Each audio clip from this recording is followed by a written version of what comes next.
क्या आपने कभी ये सोचा है कि अंतरिक्ष की गंध कैसी होती होगी और क्या सच में सूर्य पृथ्वी को खत्म कर देगा? ऐसे ही अमेजिंग एंड मिस्टीरियस फैक्ट्स जानने के लिए बने रहिए एडी फैक्ट्स के साथ। और चैनल को सब्सक्राइब नहीं किए तो जल्दी से कर दीजिए और चलिए वीडियो को शुरू करते हैं। फैक्ट नंबर 1, आप सभी ने आसमान में टूटते तारे तो देखे ही होंगे। दरअसल हमारी पृथ्वी में हर साल 30,000 से भी ज्यादा बाहरी अंतरिक्ष के पिंड दाखिल होते हैं, जो धरती के वायुमंडल के कारण घर्षण से जलने लगते हैं। उसे ही हम टूटता तारा कहते हैं। फैक्ट नंबर 2, पृथ्वी का रोटेशन धीरे धीरे कम होता जा रहा है। जी हाँ, नासा की माने तो पृथ्वी का रोटेशन हर 100 सालों में धीमा होते जा रहा है, जिसका मतलब है हमारे दिन ठीक 24 घंटे की नहीं होते। पृथ्वी को एक रोटेशन में वास्तव में 24 घंटे और 2.5 मिलीसेकंड लगते हैं। देखा जाए तो ये 2.5 मिलीसेकंड बड़ी बात नहीं लगती है, पर धरती अरबों सालों से इसी तरह घूम रही है। जब डायनासोर राज करते थे तब धरती का एक दिन 23 घंटे का होता था। आने वाले अरबों सालों में पृथ्वी का एक दिन शायद 25 से 26 घंटे का हो सकता है। फैक्ट नंबर 3, ये तो आप भी जानते हैं कि अंतरिक्ष की रेस 1957 में रूस ने शुरू की थी। सबसे पहले 1957 में सोवियत संघ ने स्पुतनिक यान अंतरिक्ष में भेजा था, जिसने अंतरिक्ष से पृथ्वी की कुछ फोटो ली थी। पर उससे भी पहले अक्टूबर 24, 1946 में अमेरिका ने यान V2 रॉकेट ने न्यू मैक्सिको के आर्मी कैंप से उड़ान भर के पृथ्वी की अंतरिक्ष से पहली फोटो ली थी। इसे आप अपनी स्क्रीन में अभी देख रहे हैं, वो नासा से ली गई पृथ्वी की पहली फोटो है। फैक्ट नंबर 4, जब हम अंतरिक्ष के बारे में सोचते हैं तो सबसे पहले ख्याल आता है कि अंतरिक्ष दिखता कैसा है, महसूस कैसे होता है और अंतरिक्ष में क्या सुनाई देता है। पर कभी आपने इस पर ध्यान नहीं दिया होगा कि अंतरिक्ष की गंध कैसी है। क्या इसमें खुशबू आती है या बदबू सी लगती है? स्पेस में कोई भी अंतरिक्ष यात्री अपना स्पेस सूट नहीं उतारता है और न ऐसा करने की कोशिश करता है, क्योंकि अगर करता भी है तो वह हमें गंध बताने के लिए जिंदा नहीं रहेगा। हमें अंतरिक्ष की गंध का पता केवल स्पेस यात्रियों के सूट और उनके औजारों से पता चलता है। जब उनकी जांच होती है तो तभी उनमें से आने वाली गंध का बताया जाता है। मैक्स प्लैंक इंस्टीट्यूट के वैज्ञानिकों ने अपनी एक रिसर्च में कहा है कि आकाशगंगा के केंद्र एक स्ट्रॉबेरी की तरह महकता है। मतलब कि जो खुशबू किसी बेरी में आती है वही हमारे आकाशगंगा से आती है।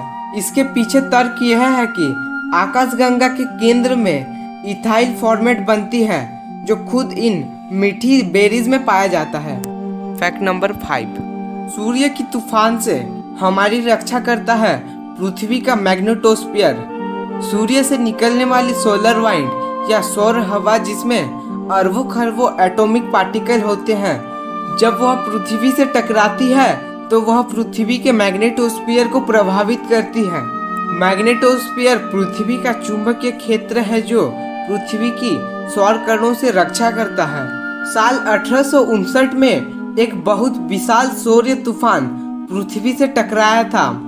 इस तूफान को कैरिंगटन इवेंट कहते हैं, जिसमें सूर्य से निकलने वाली एक विशाल सौर्य हवा ने पृथ्वी के मैग्नेटिक नेचर को बहुत हद तक गड़बड़ कर दिया था। सोचिए, इस तरह की कोई तूफान आज के समय में पृथ्वी से टकरा जाए तो क्या होगा। भले ही ये हम इंसानों को खत्म करने की ताकत ना रखता हो, पर अरबों कणों की यह आंधी हर सैटेलाइट और गैजेट को तुरंत ही खराब कर देगी। आपके सभी संपर्क इस दुनिया से कट जाएंगे। ये इस कदर होगा कि सैटेलाइट और तमाम उपकरण जल भी सकते हैं और कई सालों तक खराब भी रहेंगे। फैक्ट नंबर 6, एक दिन सूर्य पृथ्वी को खत्म कर देगा। वैज्ञानिकों को सूर्य की उम्र को लेकर कई मतभेद है। कोई इसे अरब सालों का मानता है तो कुछ के लिए इसे खत्म होने में 10 अरब साल से भी ज्यादा लग सकता है। पर इन सब के बीच सवाल यह है कि हमारा ग्रह कैसे रहेगा, क्या ये भी सूर्य के साथ साथ खत्म हो जाएगा? तो वैज्ञानिक इस सवाल का जवाब सीधे तरीके से देने में बचते हैं। कुछ का मानना है कि जैसे जैसे सूर्य का ऊर्जा खत्म करके एक रेड जाइंट में बदलता है तो उसी के साथ वह अपने आकार को भी फैला लेगा। उसका आकार इतना फैल सकता है कि शायद पृथ्वी भी इसमें समा जाए। अगर ऐसा होता है तो फिर पृथ्वी का नामो निशान नहीं रहेगा। कुछ वैज्ञानिक ये भी मानते हैं कि जैसे जैसे सूर्य का ऊर्जा खत्म करेगा और अपने मास को भी थोड़ा सा खो देगा तो शायद ये पृथ्वी उसके गुरुत्व से बाहर हो जाएगी और भटकने लगेगी। पर इन दोनों ही अवस्थाओं में पृथ्वी का कोई निशान नहीं रहेगा। पर हम और वैज्ञानिक इस तथ्य के सामने कुछ नहीं कर सकते, क्योंकि ये तो होना ही है और वैसे भी ये 10 अरब सालों के बाद ही होगा। तब तक तो शायद इंसानों का अस्तित्व खत्म हो जाए। ये तो कोई नहीं जानता है कि अगर हम कभी पृथ्वी से बाहर निकलकर किसी दूसरे ग्रह और सौरमंडल में रहने भी लगे तो इस घटना को कौन देखेगा। 10 अरब साल तो हमारी कल्पना से परे है, पर ब्रह्मांड के लिए ये भी मात्र सेकंड के बराबर ही है। फैक्ट नंबर 7, ब्रह्मांड का सबसे कम तापमात्रा -273.15 डिग्री सेल्सियस है। इसे हम ब्रह्मांड का सबसे कम तापमात्रा कहते हैं। वैज्ञानिकों की माने तो ब्रह्मांड में इससे कम टेम्परेचर नहीं है। इसे एब्सोल्यूट जीरो भी कहा जाता है। साल 2003 में MIT के शोधकर्ताओं ने एक लेबोरेटरी में यह तापमान हासिल किया था, जिसका मतलब था कि यूनिवर्स में अगर कोई सबसे ठंडी जगह हो सकती है तो उसका टेम्परेचर एब्सोल्यूट जीरो ही होगा। साइंटिस्ट ने यह टेम्परेचर पृथ्वी पर ही हासिल कर लिया था। हैरानी की बात तो यह है कि इतने कम टेम्परेचर -273.15 डिग्री सेल्सियस में भी एक खास तरह का सूक्ष्म जीव जिंदा रह सकता है। पानी में जिंदा रहने वाला ये जीव एकदम अमर ही है। टार्डिग्रेड नाम से जाना जाता है। ये शायद ऐसा जीव है जो कहीं भी जिंदा रह सकता है। फैक्ट नंबर 8, क्या पृथ्वी ब्लैक होल बन सकता है? ब्लैक होल हमेशा उन विशालकाय तारों से बनते हैं जो अपनी ऊर्जा खत्म करने के बाद अपनी ही ग्रेविटी के कारण कोलैप्स हो जाते हैं और सुपरनोवा विस्फोट करने के बाद वो ब्रह्मांड की सबसे अजीब चीज ब्लैक होल में बदल जाते हैं। ब्लैक होल बनने के लिए किसी भी तारे को हमारे सूर्य से कम 10 गुना ज्यादा द्रव्यमान होना चाहिए, नहीं तो वह कभी भी ब्लैक होल नहीं बन सकता। पर अगर आप पृथ्वी को फिर भी ब्लैक होल बनाना चाहते हैं तो इसके लिए आपको इसे तब तक दबाना पड़ेगा जब तक कि ये किसी छोटे से कंचे के जितनी ना हो जाए। पर प्रैक्टिकली देखा जाए तो ऐसा करना असंभव है। फैक्ट नंबर 9, पृथ्वी का सबसे पहली ली गई फोटो आप तो देख चुके हैं, पर क्या आप पृथ्वी का सबसे दूर से ली गई फोटो आप देखे हैं? चलिए और गहराई से इसे जानते हैं। वाइजर मिशन के तहत 1977 में वाइजर यान अंतरिक्ष की यात्रा के लिए भेजे गए थे, जो अब सौर मंडल की सीमा को पार करके इंटरस्टेलर जर्नी पर निकल चुके हैं। उन्हीं यानों में से एक वाइजर 1 1990 में शनि ग्रह के पास से पृथ्वी की यह फोटो ली थी।